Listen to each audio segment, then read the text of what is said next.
Hello, ಹೇಗಿದೆಯಾ ಮಗ? ನಾನು ಚೆನ್ನಾಗಿದ್ದೀನಿ. ಏನಾಗ್ತಾ ಇದೆ ಅಲ್ಲಿ? ಹಾಂ, ನಾನು ನೋಡಿದೆ, ನ್ಯೂಸ್ನಲ್ಲಿ ನೋಡಿದೆ, ಪೇಪರ್ನಲ್ಲಿ ಓದ್ತಾ ಇದ್ದೀನಿ. ಏನಾದ್ರೂ ಪರವಾಗಿಲ್ಲ, ನೀರು ಮಾತ್ರ ಬಿಟ್ಕೊಡ್ಬಾರ್ದು ಅವ್ರಿಗೆ. ನಾವೇಕೆ ನೀರು ಕೊಡ್ಬೇಕು ಅವ್ರಿಗೆ? ನಮಗೆ ಅಲ್ಲಿ ನೀರಿಲ್ಲ. ಸುಪ್ರೀಂ ಕೋರ್ಟ್ ಹೇಳಿದ್ರೇನು, ಯಾರು ಹೇಳಿದ್ರೇನು? ನಾವು ಯಾರಂತ ತೋರಿಸ್ಬೇಕು. ಸಿಕ್ಕಾಪಟ್ಟೆ ಗಲಾಟೆ ಮಾಡ್ತಾ ಇರಿ, ಇದು ನಾವು ಹಿಂಗೆ ಬಿಡಬಾರ್ದು. ಹಾಂ, ನಾವು ತೋರಿಸ್ಬೇಕು. ಹಾಂ, ನಮಗೆ ಕೇಳಿ ಕುಡಿಯಕ್ಕೆ ನೀರಿಲ್ಲ. ನಮ್ಮ ಹಿಂದೆ ಬರೋದೇ ನನ್ನ ಮಕ್ಕಳ ಕೆಲಸ ಆಯ್ತು. ನಮ್ಮ ಹತ್ರ ಜಾಸ್ತಿ ನೀರಿದ್ರೂ ನಾನು ನನ್ನ ಮಕ್ಕಳು ಕೊಡಬಾರ್ದು. ಹಾಂ, ನಾನು ಬರ್ತೀನಿ ಅಲ್ಲಿ. ಒಂದು ನಿಮಿಷ ತಡಿಯೋ. ನದಿಯಾ ನದಿಯಾ ನದಿಯಾ, ಏನಾಯ್ತು? ಎದ್ದೆಲ್ಲೋ ನದಿಯಾ? ನದಿಯಾ, ಸ್ವಲ್ಪ ನೀರಿದ್ರೆ ಕೊಡಿ. ನದಿಯಾ, ಎದ್ದೆಲ್ಲಮ್ಮ, ಏನಾಯ್ತಮ್ಮ? ನದಿಯಾ,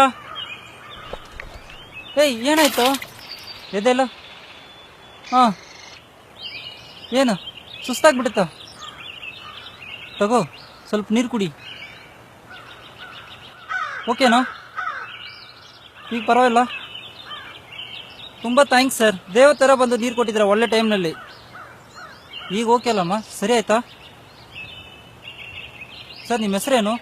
ಯಾವ ನೀವು கன்னடதவரா? ஊர் பேர்ல என்னப்பா இருக்குது? உங்களுக்கு தேவையானது என்கிட்ட இருந்தது, அதனால கொடுத்தேன். நீங்களும் மனுஷன், நானும் மனுஷன் தான்பா.